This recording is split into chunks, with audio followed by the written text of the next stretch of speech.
realidad. Ya empezaron ustedes a ver qué nombre le podrían poner, ya están viendo dónde se va a ubicar. A mí me dijo una vez cuando fui yo a alguien, cuando ustedes tengan un sueño, visualícenlo. Ya imaginaron cómo se va a llamar, ya saben dónde le van a poner, ya saben qué tipo de clientes van a ubicar, porque hay que ver si quieren trabajar con niños, o sea, son canchas para niños, para grandes o para todos. Todo eso lo tienen que ver. Entonces, si van a poner también ahí una escuela de aprendizaje o no, todo eso es lo que tienen que ir bien. Entonces, todo eso ya lo van viendo, se van reuniendo.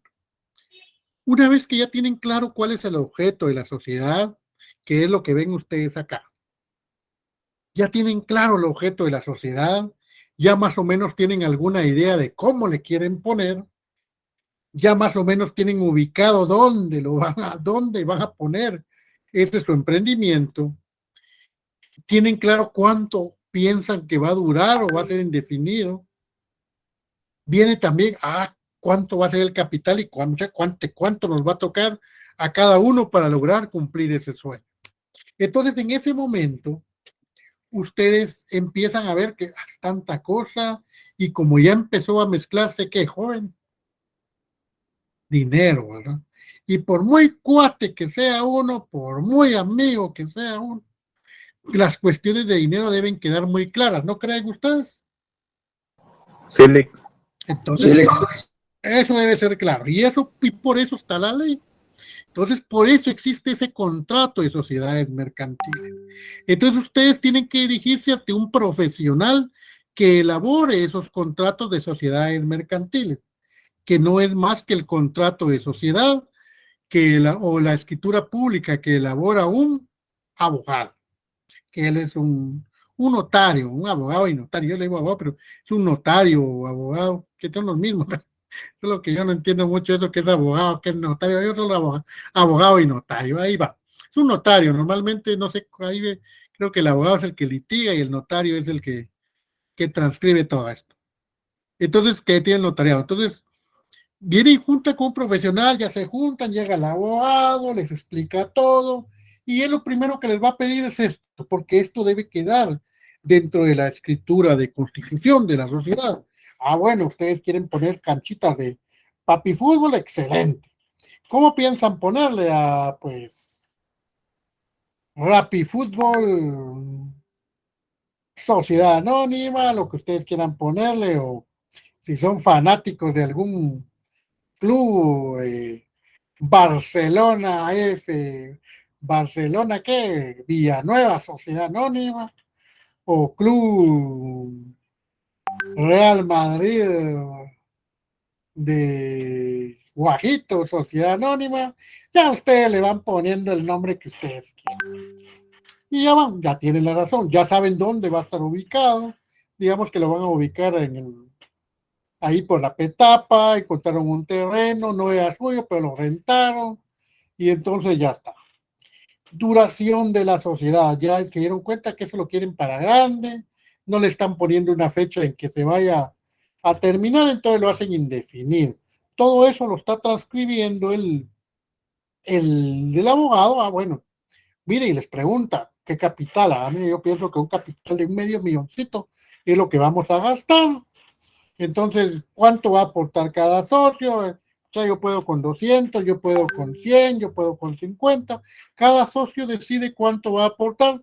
La idea es que lo que ellos aporten va a formar el capital.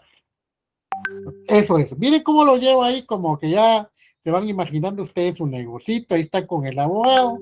Todo eso lo expone en ese contrato. En ese mismo contrato se debe ver qué parte de las utilidades o pérdidas va a tener cada socio, fecha y forma de su distribución, si hay ganancias, en qué fecha se van a distribuir esas ganancias, en qué forma, si van a ser en especie, o en dinerario, o en dinero. Entonces, todo eso debe quedar escrito ahí, porque a mí me sirve que me paguen el 15 de mayo. No, yo prefiero agosto, ¿no? Ahí debe quedar escrito cuándo. Y cuando eso pase en esa fecha, tienen que pagar esas utilidades.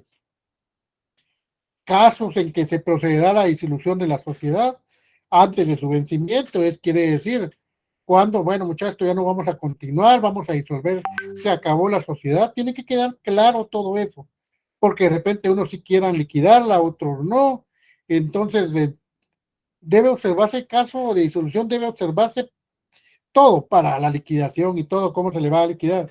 Digamos que un socio ya no quiera estar y yo me voy, así que esta sociedad se acabó. Momento. Si querés, te vas. Pero recordate que la sociedad no se va a disolver solo porque vos querés que se acabe. Porque pasa, jóvenes, pasa. Así que de repente se pelearon, el otro le quitó a la novia, ya no quiere trabajar con el otro socio que era su amigo, entonces que yo me voy porque no puedo verle en la cara. Entonces, lo que pasa en toda sociedad, jóvenes. Ustedes nunca vieron, sí vieron, jóvenes, porque hasta yo lo vi. Llegaba yo a la casa de mi mamá y ahí estaba mi hermana y mi sobrina y toda la familia viendo Betty la Fea. Creo que eso se omitió hace poquito. Ahí estaban como que repitieron la otra vez porque me recuerdo que la habían visto antes. Y ni modo, no lo dejan ver a uno nada más porque eso es lo que está ahí. ¿Se recuerdan ustedes qué problemas tenían los socios, verdad? Pues aunque no crean la realidad, termina superando esos problemas. Entonces, por eso el contrato de sociedad mercantil debe dejar todo claro y todo establecido. Incluso hasta en esas novelas aprende uno un poco de leyes. Vean la parte legal, miren los problemas, tenía, y ahí llegó el abogado explicándoles qué podían y qué no podían hacer, ¿verdad? Porque todo eso queda escrito en ese contrato de sociedad. Yo no sé si recuerdan bien esa novela, pues, pero creo que sí la vieron, no creo que haya uno que no la haya visto acá. Y ahí debe quedar, por ejemplo, cuánto puede tomar cada socio de gastos personales, porque de repente aparece un vivo ahí y quiere pagarse sus lujitos con el dinero de la empresa, que es algo muy común, ¿verdad, jóvenes? No sé si se dan cuenta, ahí mismo en Betty la Fea veía que ellos tenían para sus gastos personales, ¿verdad? Entonces, y que cuando ya la empresa cayó en pérdida, pues ya se volvía problema, ¿verdad? Eso debe quedar establecido cuánto y cuándo se deben dar esos gastos personales, modo de resolver las diferencias entre los socios. Eso debe quedar esclarecido. Si se ha ido socios discutiendo, estos son los mecanismos que se deben tomar para resolver tales y tales problemas. Pues es que le digo que un contrato de sociedad normalmente es bien grande. Y el más pequeño que yo he visto contenía siete hojas, 14 páginas, ¿verdad? Entonces, y de ahí hay hasta de 150 hojas, porque depende de la sociedad que se vaya a formar, qué tan grande sea, la cantidad de socios que hayan. Todo eso debe quedar establecido ahí. La forma de administración, ahí se debe quedar establecido cómo va a ser la forma en que se va a administrar la sociedad, si solo va a haber un administrador único o si va a haber una junta directiva. En el caso de las sociedades anónimas es junta directiva y administrador único. En el caso de las sociedades colectivas, en comandita simple y sociedad de responsabilidad limitada, pues ahí no es administrador único, sino administrador, que aquí adelante está. Es consejo de administración o administración individual. Pues todo eso debe quedar ahí establecido. Los citados requisitos de la escritura están contemplados en el artículo 29, 46, 47 y 48 del Código de Notariado. Aclaro que todos estos requisitos que están acá no estaban en el Código de Comercio. Pero como quien elabora los contratos de sociedad es un abogado y él debe observar todo esto también, ¿ve? Y va dentro de lo que dice la ley. Si no cumplen estos requisitos, después hay problemas con esos contratos de sociedad. Imagínense que no se ponga cada cuánto se van a entregar las utilidades. ¿Qué problema? Unos quieren antes, otros después. Pues es que este contrato es un contrato que tiene una forma de hacerlo, no es solo ya agarremos una hojita en blanco y digamos qué queremos, cómo se llama, no. Por eso se hace en una escritura pública. Hay una forma de cómo hacerlo. Entonces, quedémonos acá. Una vez que este contrato se da, jóvenes, que ustedes ya se reunieron y todo eso, y ya, llegan ustedes con el abogado y viene el abogado y le firma, y ustedes firman el contrato en todos los socios. Así estoy de acuerdo, qué bien, ya vamos a iniciar. Ahí inicia todo, joven. Ahí es como dice usted, al menos la parte legal ya está. Y ya está, al menos ya tenemos el papel, ya podemos hacer varias cosas. Y ahorita vamos a ver qué podemos hacer ya. Entonces, ¿me siguieron hasta acá, jóvenes? ¿Sí siguieron cómo llegamos hasta allá, llegar con el abogado y que nos haga el contrato de sociedad? Sí, licenciado. Sí, licenciado, gracias. Perfecto, llegamos hasta ahí. Entonces ahora ese contrato tiene efectos y miremos qué efectos tuvo ese contrato. Primero tiene efectos internos. ¿Cuáles son esos efectos internos? Un contrato de sociedad tiene efectos internos y externos. Los internos es porque en ese contrato se detalló las relaciones jurídicas que se dan entre los socios, de los socios con la sociedad y viceversa. O sea, ahí se establece cuál va a ser la relación jurídica. Por ejemplo, mire, en esta sociedad, como es sociedad anónima, aquí su capital va a estar representado por acciones. Entonces, ese ya es un título de crédito, es algo legal. En esta sociedad, pues los socios se deben tratar de cierta forma. ¿Cuál va a ser la relación con el otro? No, pues mira, son mis socios, pues, pero hasta ahí llegas y todo eso. Entonces, también se da que los socios, qué relación tienen con la sociedad y viceversa, y la sociedad con los socios. Entonces, ahí se muestra toda la relación entre socios con la sociedad. Podemos ver ahí que la sociedad mercantil como persona jurídica se rige por lo estipulado en la escritura y disposiciones del Código Civil y disposiciones del Código de Comercio y supletoriamente por el Código Civil. O sea, la sociedad, ahí lo que quedó escrito en la escritura, eso es lo que debe respetarse. Aclaro, siempre y cuando lo que se ponga no contradiga alguna ley, lo vamos a ver dentro de un momentito. Entonces ahí queda todo. Ese contrato debe ser conforme a la ley. La ley dice, pues es que están todos los requisitos que deben poner. Entonces, ahí está estipulado todo. Entonces, estipula cuál es mi relación con el socio. No puede cobrar lo mismo un socio que aportó 50,000 quetzales que un socio que aportó 5,000 quetzales, ¿verdad? Entonces, no pueden tener la misma utilidad. En ese contrato de sociedad queda estipulado todo, cuánto le corresponde a cada quien, en qué momento se va a pagar, cuándo se va a cobrar, qué tipo de acciones van a haber a la venta. Recuerden que hay acciones ordinarias, acciones preferentes, todo eso queda establecido ahí. Esos son efectos internos, la relación que se da entre los socios, con la sociedad, los socios, con la sociedad, con los socios, y la relación entre los propios socios. También ahí se dan cuáles son los derechos de los socios, pero así también las obligaciones de los socios. Aquí les puse acá que en las sociedades mercantiles se excluye al pacto leonino. ¿Qué quiere decir esto? Que aunque ese pacto esté ahí en la sociedad, no tiene validez porque se está excluyendo de este contrato. A ver, jóvenes, ¿alguno tiene idea de qué es el pacto leonino?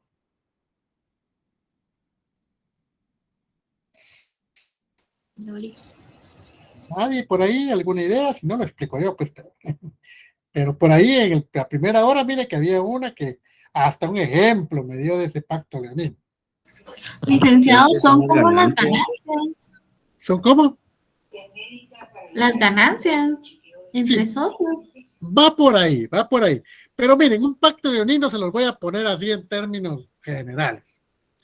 Digamos que hay una empresa y están los socios de la empresa. Resulta que hay un socio que se la lleva de vivo y quiso poner que si la empresa ganaba, pues él recibía parte de las utilidades, ¿verdad? Pero si la empresa perdía, que no contaran con él, ¿verdad? No sé si ven lo injusto en eso. Ahí ya no hay justicia, ¿verdad? Porque si uno se mete a una empresa, si la empresa pierde, perdemos todos, ¿verdad? Pero si la empresa gana, ganamos todos. En este caso, el pacto leonino es aquel donde uno o varios socios, pues si la empresa ganó, pues yo también quiero ganancias, pero si la empresa perdió, no cuenten conmigo para las pérdidas. Ese es el pacto leonino. En el caso de Guatemala está prohibido para los contratos de sociedades mercantiles. O sea que ahí, por mucho dinero que tenga un socio y por mucho que él haya dicho, bueno, yo voy a poner más dinero, pero si la empresa pierde, yo no voy a perder, pero si la empresa gana, ahí sí quiero mis ganancias. Entonces, eso es el pacto leonino. O sea, ahí no habría justicia si solo unos ganan y otros pierden, ¿verdad? O sea, es como decir aquello. Es como cuando ustedes, el pacto leonino también está excluido del matrimonio, ¿verdad? ¿Qué les dicen a ustedes a los que se han casado, qué les han dicho? ¿En la qué? ¿En la salud? Y en la enfermedad. En la enfermedad. Entonces creo que es el ejemplo más claro del pacto leonino. No es como en los chistes, solo en la salud, porque a mí la enfermedad me da, no sé si han visto algunos. Eso es un pacto leonino, es donde solo unos tienen beneficios y los otros no. Y va sobre las ganancias. ¿Estamos ahí, jóvenes, claro con eso que es el pacto leonino? Sí. Sí, licenciado, Sí, gracias. Hoy si ya no se les va a olvidar que es el pacto leonino, entonces, ¿no? Y van a ver que hay muchos que se las quieren llevar de leonino, digamos yo. ¿Por qué? Porque solo quieren estar en las ganancias. Es como aquel amigo, joven, aquel amigo que solo está en las buenas, pero no en las malas. Ese no es amigo. Entonces ese es el pacto leonino. El pacto leonino es donde solo quiere estar uno en las ganancias, más no en las pérdidas. Por ahí una compañera cabal especificó como, ya no muy me recuerdo qué fue lo que contó, pero la cuestión está que había un contrato de compraventa, ¿verdad?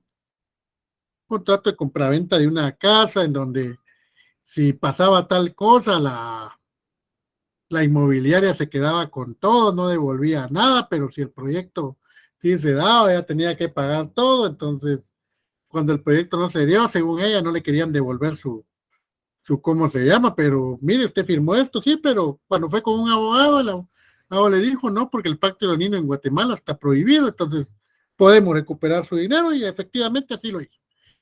Y no solo eso, le querían cobrar también aparte de eso, ¿verdad? Entonces ahí la compañera creo que lo contó muy bien y pues, pues sacó adelante el proyecto. Entonces se le fue bien, pues entonces yo que les digo yo, siempre asesórense cuando tengan una duda en cuestiones legales. Y entonces, pero aquí en Guatemala está prohibido ese pacto leonino. ¿Qué efectos tiene el tener ya en papel, digamos, una sociedad? Pues primero que empieza la actividad jurídica con terceros. A ver, jóvenes, ¿a qué me refiero con la actividad jurídica con terceros cuando ya tienen ustedes una sociedad formada? ¿Qué significa eso? Es cuando, o sea, bueno, yo tengo entendido, ¿verdad? De que es cuando voy a trabajar, mire, pues, por ejemplo, si son productos, es cuando yo soy el dueño, pero realmente otra persona es quien me los va a fabricar. Sí, mire, pues ya cuando ustedes ya empieza la actividad jurídica de la sociedad, es que quiere decir que ya primero ya pueden contratar personal. Y eso ya es una actividad jurídica. ¿Por qué? Porque tienen que hacerle un contrato de trabajo. Ya pueden solicitar créditos. Y eso es una actividad también jurídica porque los documentos que se firman, pues ahí dice que si no se somete uno a los tribunales, también pues ya empiezan a tener relación con las distintas instituciones como la SAT, el Ministerio de Salud, el ICS, o sea, ya empezaron su actividad jurídica. O sea, ya, como ya son sociedad, ya son sujetos, como lo que dice abajo, como ya tienen la personalidad jurídica, ya son sujetos de derechos y obligaciones. Eso es lo que quiere decir acá. Ese es uno de los primeros efectos externos que tiene ese contrato, porque ya ustedes con ese contrato ya tienen derechos, pero así también ya tienen obligaciones. Si ustedes firman un contrato de suministro de energía eléctrica, recuérdense que si la sociedad no está formada, no les van a ustedes a instalar el contador para la empresa. Entonces, miren, ahí ya empezó la actividad jurídica, la personalidad jurídica empieza porque ya son sujetos de derechos y obligaciones. Otro efecto externo es la representación. Ya ustedes, por ejemplo, es como les decís, miren, aquí les voy a poner un ejemplo. En el caso de una firma de auditoría que una firma de auditoría. No es lo mismo que llegue el licenciado Ronnie de la Cruz a prestar sus servicios, a que ponga auditores independientes. Entonces ya ustedes ponen un sublogo de varios auditores ahí, ya no es lo mismo. Entonces, esa representación, al tener ya ese contrato de sociedad, por ejemplo, ya ustedes pueden sacar su nombre, su patente, ya ustedes le dan patente de comercio, patente de sociedad, ya ustedes pueden tener logos, por ejemplo, ya pueden decir a qué se dedican, ya pueden poner todo eso. El tener ese contrato, ya pueden poner ustedes, mire, acaban de abrir, eso es nuevo, mire, a qué se dedican, a tal cosa. Ya ustedes lo tienen, jóvenes. Entonces, es la representación, ya ustedes pueden, digamos, si seguimos con el ejemplo de las canchitas de fútbol, a ver, ¿a dónde podrían ir ya, jóvenes? ¿A dónde podrían llevar ya esto? Ya podrían ir ustedes a los diferentes clubes deportivos y asociarse a esos clubes deportivos. ¿Por qué? Porque miren, mis canchitas, ¿cómo le pusimos a las canchas, jóvenes? No le pusimos nombre, ¿verdad? Pues ya ustedes pueden ir a cualquier lado a hacer campeonatos y todo lo demás, porque ya tienen representación que la hacen por medio de sus administradores, gerentes, que no son que son personas físicas naturales. Ya puede ir su administrador a decirle, miren, muchachos, los invito al campeonato deportivo, realizarse en tal lado y todo, ya les permite hacer eso. Uso exclusivo de la razón social o denominación social, o sea, su nombre, ya le pueden decir, mire, allá pioneros del fútbol, Sociedad Anónima, los invita al gran campeonato a nivel nacional de fútbol sala. Ya pueden hacer ustedes eso les permite. Y mire que son efectos externos. ¿Por qué? Porque ya no se relacionan con los socios, sino con otras instituciones, con otras personas, con otros comerciantes. Otro efecto externo que al nomás, esto se me olvidó decir la primera hora, jóvenes, este es un efecto importante. Al nomás quedar la sociedad, todos los bienes que se aportaron ya no pertenecen a la persona que los aportó, ahora pertenecen a la sociedad. O sea, no puede llegar alguien a decir que aportó un pick-up y después, muchacho, este fin de semana me voy a llevar el pick-up porque quiero llevar a mi familia al puerto o al lago. No, perdón, ya puede decir otro, disculpa, esto lo aportaste para la sociedad y desde ese momento en que se firmó, ese bien pasó a disposición de la sociedad, y aunque es como dicen, eras el dueño antiguo, ahora ya no es tuyo, ya no puedes disponer de él. Eso es algo. La responsabilidad de la sociedad, ya puede decir si la sociedad va a ser de responsabilidad limitada o ilimitada. Entonces, vamos bien hasta ahí, jóvenes, se les ha quedado, si me van siguiendo hasta ahí, más o menos. Sí, gracias. Perfecto. Entonces, miren, ya llegamos hasta ahí a los efectos externos. Entonces, como toda empresa, como toda sociedad, existe una forma de organización. ¿Cómo está organizada una sociedad? Y de esta cuenta, toda sociedad está organizada por medio de 3 órganos. El órgano de soberanía, el órgano de administración y el órgano de fiscalización. Que no se les olvide esto porque seguro hay 4 o 5 preguntas de esto que voy a hablar ahorita. Miren, jóvenes, toda sociedad tiene 3 órganos. El primero es el órgano de soberanía. Es como decir el órgano superior de la sociedad mercantil. ¿Cuál es su función? Pues él fija las políticas fundamentales de la sociedad. O sea, ¿qué es lo que se va a hacer? Entonces. Amor, ¿por qué nunca se le cae? Le voy a echar un taco a mi hija en su plato. Madeline Brand, perdón, se le activó su micrófono. La silencié yo. Entonces, miren, jóvenes, cuando nosotros tenemos el órgano de soberanía, ¿quiénes creen que están en el órgano de soberanía, jóvenes? ¿Quiénes forman el órgano de soberanía? ¿Quién es la máxima autoridad dentro de una sociedad, jóvenes, o dentro de una empresa? ¿Los socios? Los socios. Entonces, como estamos hablando no de comerciante individual, porque si fuera un comerciante individual, el dueño, pues. En este caso, el órgano de soberanía son los socios. Y son los que dicen qué es lo que quieren hacer. Por ejemplo, los socios son los que deciden, bueno, esta empresa se va a dedicar a esto.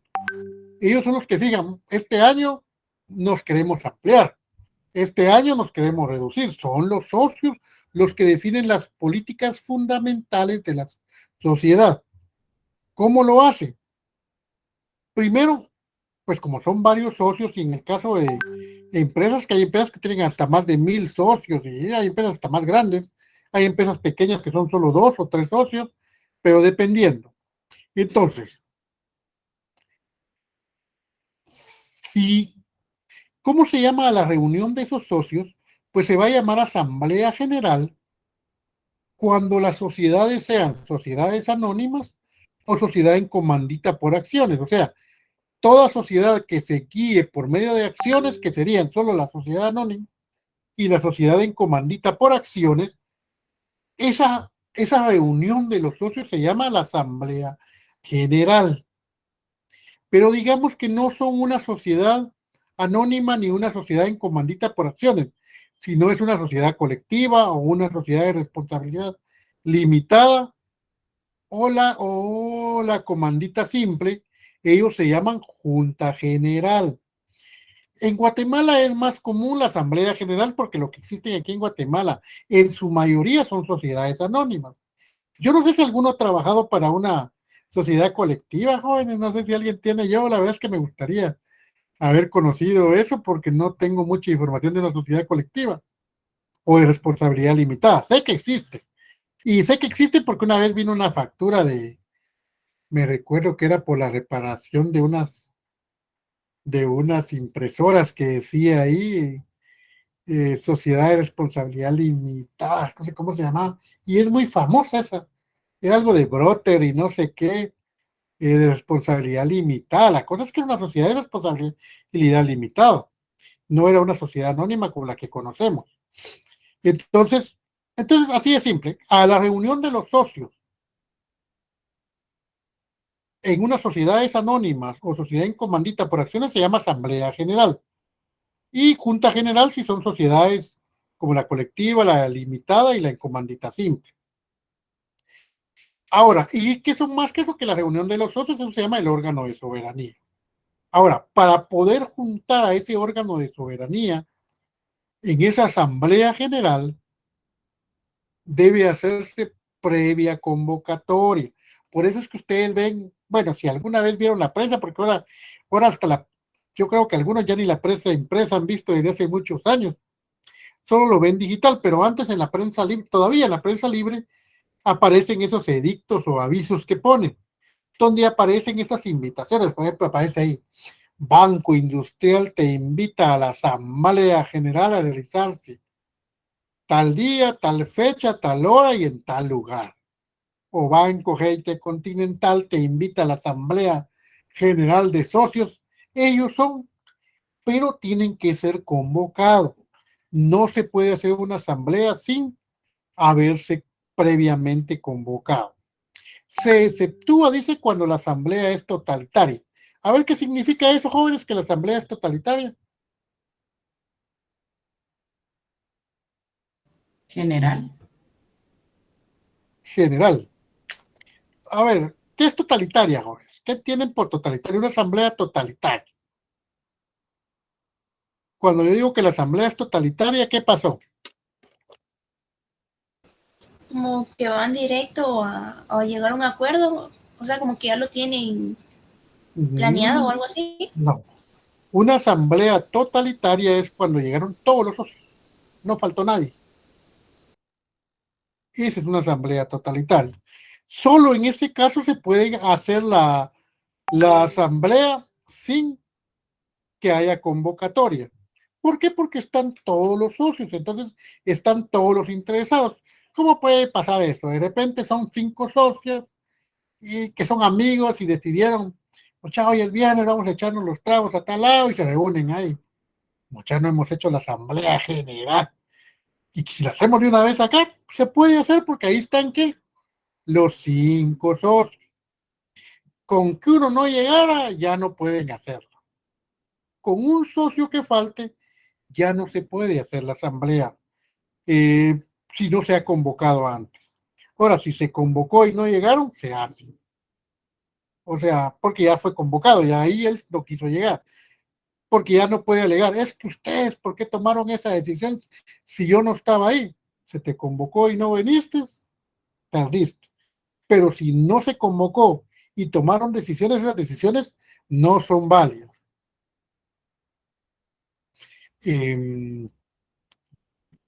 Y para que se resuelvan los asuntos de la asamblea, del órgano de soberanía, pues para la mayoría de asuntos se resuelven con la mayoría. ¿Y qué es la mayoría, jóvenes? ¿Cómo se forma mayoría en una asamblea? ¿Cuándo dice uno que tiene mayoría?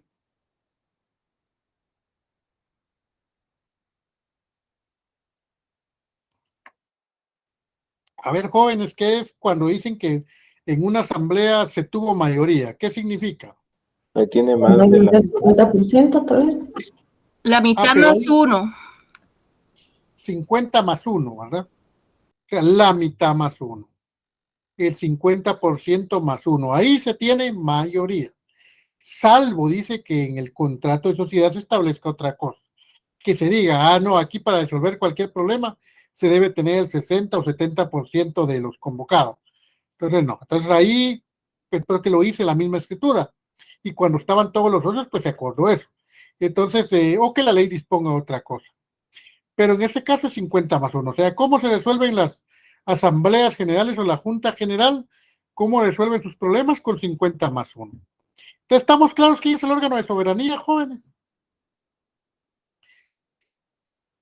Sí. El órgano de soberanía. Así de simple, son los socios, son los accionistas de la compañía, son los comerciantes como tal, son los que forman parte de los socios, los comerciantes. Es el comerciante, el órgano de soberanía es el comerciante como tal. Entonces, porque es el que manda, es el socio, los socios de todo. Ellos son el órgano de soberanía. Existe otro órgano, joven, es el órgano de administración, que no es más que es el encargado de hacer cumplir la voluntad de los socios. O sea, está el órgano de soberanía, que son el montón de socios. De ahí más abajo de él, por eso es que dice que el órgano de soberanía está subordinado al órgano, el órgano de administración está subordinado al órgano de soberanía. ¿Quién es quien lo nombra? O sea, ¿quién nombra al órgano de administración? El órgano de soberanía. Entonces, los socios son los que deciden quién va a administrar quién va a tener el control de la compañía. Por eso es que ustedes ven incluso ahí en la novela que estábamos hablando. A ver, jóvenes, ¿qué tipo de órgano tenían en esa novela? El órgano de administración, ¿cómo se llamaba ahí? En Betty la Fea, ¿cómo se llamaba ese órgano de administración? Ecomoda. Ecomoda era la empresa, pero... La junta directiva. La junta directiva. Entonces, si era junta directiva, miren, joven, aquí les voy a poner. Eso quiere decir que no había un administrador único, o sea, que era una empresa que tenía muchos socios. Y vieron que ahí habían varios, porque había quienes podían, esa junta directiva estaba formada por varios socios. Entonces, normalmente la junta directiva está formada por socios. Entonces, había el socio director, estaban todos los socios, que era el presidente, ¿verdad? El presidente de la compañía, que era parte de la junta directiva, estaba el vicepresidente, el secretario y el tesorero. Ellos formaban parte de la junta directiva. Ellos son los que dirigían la administración. O sea, ¿y quién los puso? Si ustedes vieron en esa misma novela, yo pongo las novelas porque yo sé que la vieron. Que alguien me diga que no la ve es pura mentira. Todos la vieron porque ahí se aparece en Guatemala número 1. Entonces todos la vieron. Entonces miren, ahí los socios, que eran el órgano de administración, el órgano de soberanía, perdón, decidieron quién era quién era el presidente de la compañía, ellos decidían. Yo no, dicen algunos, no me digan que no, sí lo vean. Pero bueno, termine, pues. Entonces, ese órgano de soberanía, ese órgano de administración es quien tiene a cargo la administración de la sociedad. Y puede ser uno o varios. Si estamos hablando de las sociedades colectivas, sociedades de responsabilidad limitada, las que no son accionadas, ese órgano se va a llamar, si es una sola persona la que va a dirigir todo, se va a llamar administrador individual. En el caso de que sea una sociedad anónima, donde pues si solo hay dos socios o 3 socios, pero ahí no se puede armar una junta directiva, aunque se quiera. Entonces ahí lo que va a haber es un administrador único. Normalmente lo que vemos nosotros en las representaciones legales. Administrador único y representante legal. Por eso así dice la representación. Pero en el caso que las empresas grandes usan junta directiva. Lo mismo pasa en las empresas de responsabilidad limitada, colectiva o la sociedad colectiva, la de en comandita simple, es el consejo de administración, que son varias personas que forman ese consejo, igual que la junta directiva. Entonces ahí vamos bien. Sí se le está quedando claro cuándo usamos cuál, ¿verdad, joven? Sí. Perfecto, eso es lo importante, porque se los van a hacer, miren, el órgano de soberanía está subordinado al órgano de, el órgano de administración está subordinado al órgano de soberanía, quien es quien lo nombra. Ahí tenemos a los socios que dijeron, usted socio es el que va, normalmente el administrador único es el socio mayoritario, porque es el que va a tener el control de la compañía. Ya es la junta directiva quien nombra al gerente general, al gerente de recursos humanos, ya son ellos todos los que ponen a su cargo a todos los que van a dirigir la compañía, pero es real. En ambos casos, la representación legal de la sociedad como persona jurídica, en ambos casos la representación legal, o sea, ellos son los que representan a la sociedad. Entonces, en ambos casos, ya sea el administrador individual, el administrador único, el consejo de administración o la junta directiva, son los que tienen la representación de la sociedad. Es lo que nos dice. Entonces es el órgano de administración. Y por último, tenemos, ¿cuáles son las facultades del órgano de administración? Primero es que la gestión se manifiesta tanto al interior de la sociedad al organizar la empresa, la contratación, el despido de personal, la compra de maquinaria, el equipo para su representación, etcétera. Claro que, o sea que ellos tienen la dirección, ellos contratan al personal, nombran a los gerentes, es la junta directiva quien nombra al gerente general de la compañía, es la junta directiva quien nombra quién va a ser el contador, quién va a ser la gerente de recursos humanos. Ahí ya no interviene el órgano de soberanía, porque para eso está el órgano de administración, quien debe dirigir toda la compañía. Entonces, si lo vemos en la escala, pues es que ustedes ven en un organigrama. En un organigrama está hasta arriba el órgano de soberanía. Abajo el órgano de soberanía está el órgano de administración, que son los socios que están encargados de, digamos, dirigir la compañía. Normalmente el órgano de administración está representado por los socios. Y de ahí del órgano de administración, ellos son los que nombran al gerente general, que normalmente el gerente general también pertenece. Miren, un gerente general normalmente es un socio de la compañía, que es parte de la junta directiva, o sea que un gerente general, digamos que la misma persona es socio, es parte del órgano de administración, porque está en la junta directiva y es el que nombró la junta directiva como gerente general. Así funcionan las cosas. Entonces, pero cada uno en su área, ¿verdad? Entonces, el órgano de administración es que entre ellos eligen quién va a ser el gerente general, y ya el gerente general pues hace contratos contrata a la gerente de recursos humanos, y lo puede hacer el órgano de administración. Ahí sí ellos pueden decidir a quiénes contratar y a quiénes no, qué atribuciones les van a dar al gerente general y cuáles no. Otra cosa que tiene el órgano de administración es que es quien va a representar a la sociedad como persona jurídica. Eso quiere decir que si hay, y aquí les pongo un ejemplo. Yo puedo ser socio de una compañía. Yo puedo saber que la compañía tiene problemas serios, digamos que lo citó la SAT y no han ido. Yo, por muy socio que sea de la empresa, no puedo llegar a la SAT y decir, mire, es que dígame qué problemas tiene la compañía y yo los voy a resolver. No me van a atender. ¿Por qué? Porque ellos van a atender únicamente al representante legal, o sea, al órgano de administración. Yo soy socio, sí, pero si no pertenezco al órgano de administración y no tengo la representación legal, muy socio puedo ser, pero no me van a atender, porque no es mi función representar a la sociedad. Y es que ahí donde muchos se confunden, jóvenes, en el examen, cuando les preguntan, ¿el órgano de soberanía es quien representa a la sociedad? Quien tiene la representación de la sociedad es falso. Es el órgano de administración quien representa a la sociedad. Pues es que normalmente nosotros no conocemos quiénes son los socios. Bueno, de repente más de alguien hay que conocer quiénes son los socios de Banco Industrial. Sí conocemos quién es el representante legal porque cualquier cosa que firmamos, ahí viene el nombre, representante legal. Conocemos quiénes son los gerentes y todo. Pero no conocemos porque ellos no representan, ellos no es esa su función. La función del órgano de soberanía es dirigir. La del órgano de administración es organizar a la compañía y representar. ¿Estamos claros ahí, joven? Muchas veces se confunde la representación y se los pone en el examen. ¿El órgano de soberanía es quien representa a la sociedad? No, el órgano de soberanía no representa a la sociedad.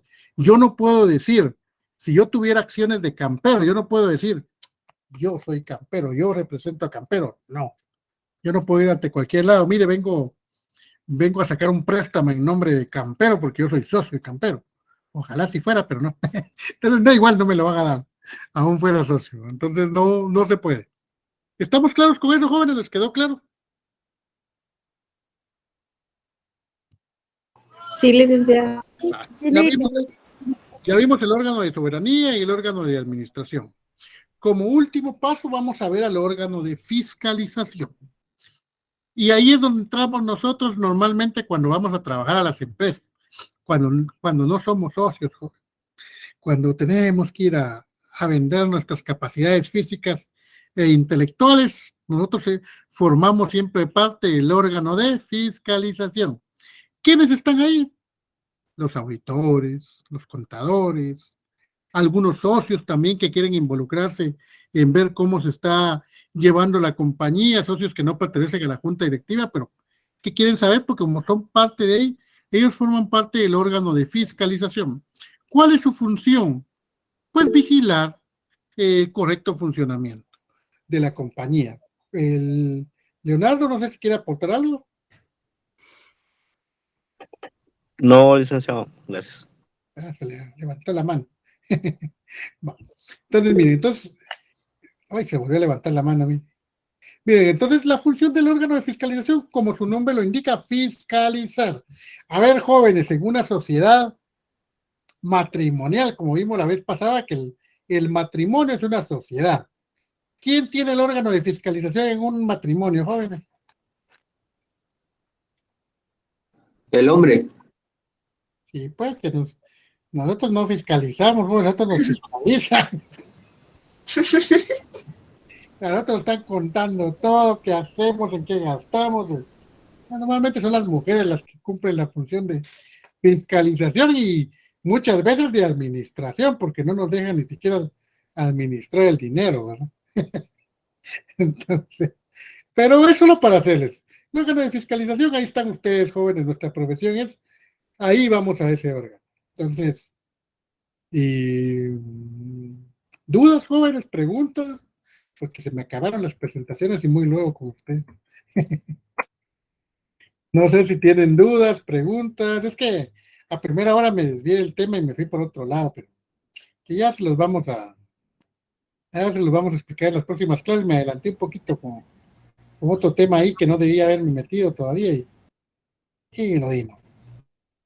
¿Dudas, jóvenes? Como ven, si se les va quedando. Miren que la sociedad tiene órganos. Los órganos son tres. Heidi levantó la mano, ¿puede hablar? Sí, tengo una duda. ¿Un socio puede ser contador registrado en la sociedad? Sí, puede ser. Socio puede ser el contador, puede ser el auditor y todo. Él estaría entre los órganos de fiscalización, no tiene impedimento para hacerlo. O sea, yo puedo ser socio de una empresa, pero si mi profesión es auditor, también puedo auditarla, ¿verdad? Pero no puedo, ahí viene una prohibición.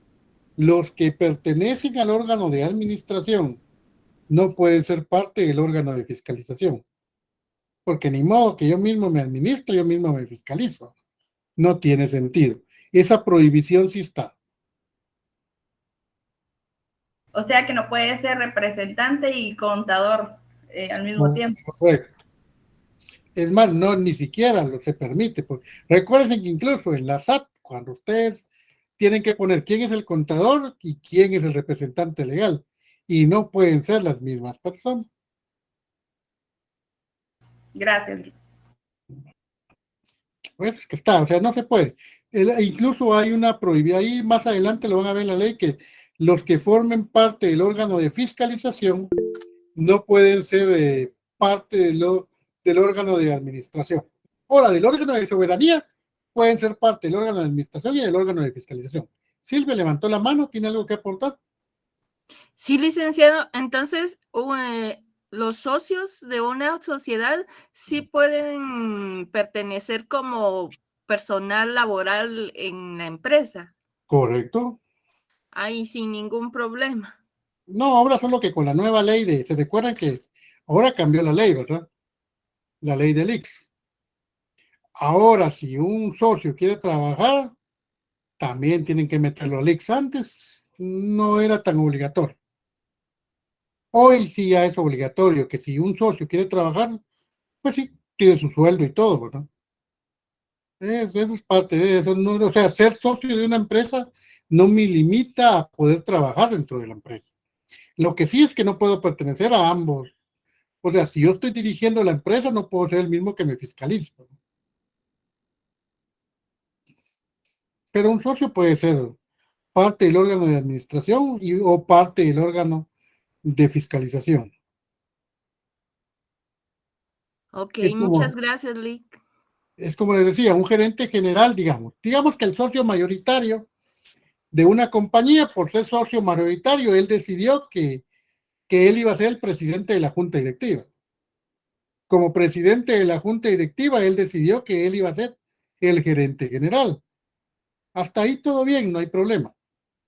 Pero él mismo no puede decir, yo como gerente general, también yo voy a hacer, como mi profesión es auditor, yo también voy a auditar a la empresa. Ahí ya no puede. Porque ya ahí eso pertenece al órgano de fiscalización. Y no puede ser uno que está. Y por ejemplo, en ciertos tipos de sociedades, ya lo vamos a ver cuando veamos las sociedades una por una. Por ejemplo, hay ciertos tipos de socios que no pueden ser parte del órgano de administración. Por ejemplo, en una sociedad de responsabilidad limitada. En una sociedad limitada hay socios que tienen la responsabilidad ilimitada y otros que la tienen limitada. Entonces, imagínense que esté un socio cuya responsabilidad es limitada y él se ponga a dirigir, pues igual yo solo voy a responder por lo que tengo y voy a hacer quebrar esta empresa para poder sacar algo más. Entonces, existe esa cosa, no, él no puede dirigir la empresa. Entonces, ¿por qué? Porque su responsabilidad es limitada. ¿Quiénes pueden ser parte del órgano de administración? Únicamente los socios cuya responsabilidad sea ilimitada, porque ellos van a responder hasta con su patrimonio propio. Eso ya lo vamos a ver cuando veamos Miren, esto que vieron ustedes acá, lo vamos a aplicar a cada sociedad que vayamos viendo. Vamos a ver la colectiva, vamos a ver quién es su órgano de administración, quién es su órgano de soberanía, quién es su órgano de administración y quién es su órgano de fiscalización, y así como las limitantes de cada uno.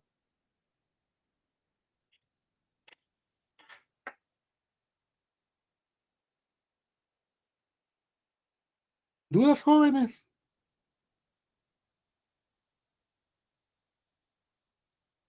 No, licenciado, todo bien. No, Lick, gracias. Bueno, jóvenes, de mi parte, ahí está por el día de hoy, lo vamos a dejar ahí. Como digo, ya hasta ahí. La próxima clase vamos a hacer un poco más práctica. Por ahí creo que estoy viendo si vamos a hacer un trabajito así bonito para que ustedes hagan algo este jueves. en base a lo que hemos visto, porque ya casi que estoy cubriendo todos los temas del primer parcial. Porque si miremos cómo vamos, porque aquí está, miremos cómo vamos, quiero ver cómo voy con el programa del curso, porque creo que ahí vamos ya vimos el comerciante, las auxiliares del comerciante, y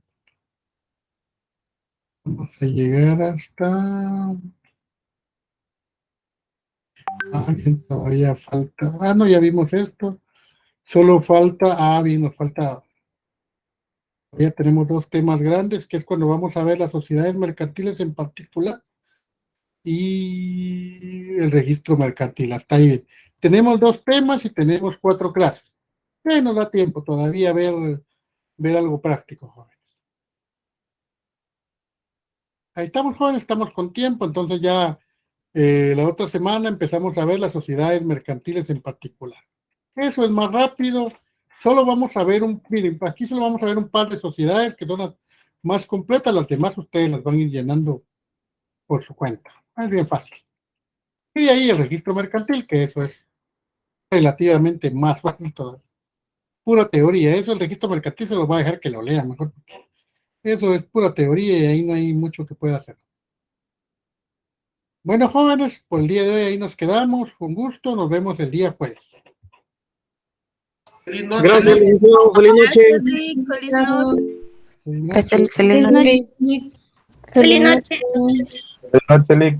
Feliz noche, Lick. Feliz noche, jóvenes. Feliz Feliz noche, jóvenes. Feliz noche, Lick.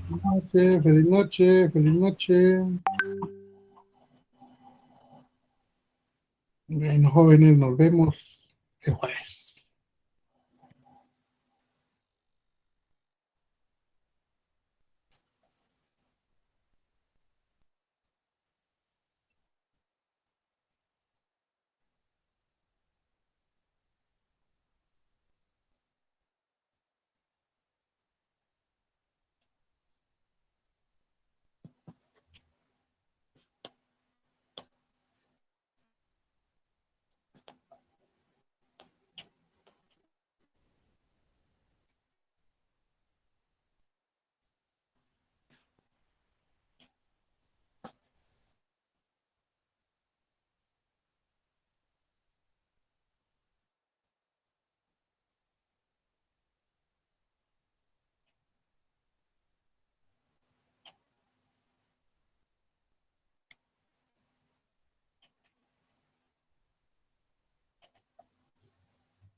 Gracias.